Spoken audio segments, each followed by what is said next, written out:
ఈ చింత చిగురు ఏమిటి అనుకుంటున్నారా? చింత చిగురుతో ఇవాళ పులిహోర ఎలా చేయాలో చూద్దామర్రా.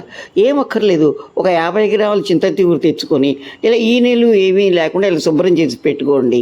ఇప్పుడు బాండ్లీ పెట్టి ఒక 3 స్పూన్లు నూనె వేసి దాంట్లో ఇలా శనగపప్పు ఒక స్పూను శనగపప్పు వేయండి.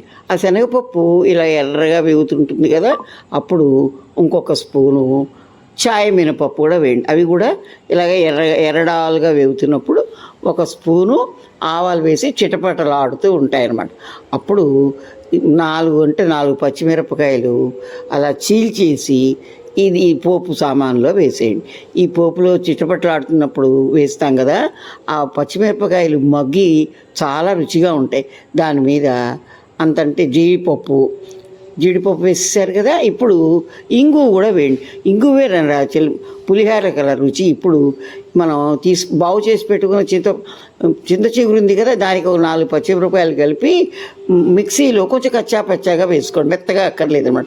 దాన్ని పోపులో వేసి కొంచెం సేపు మగ్గనివ్వండి, పచ్చిదనం పోతుంది.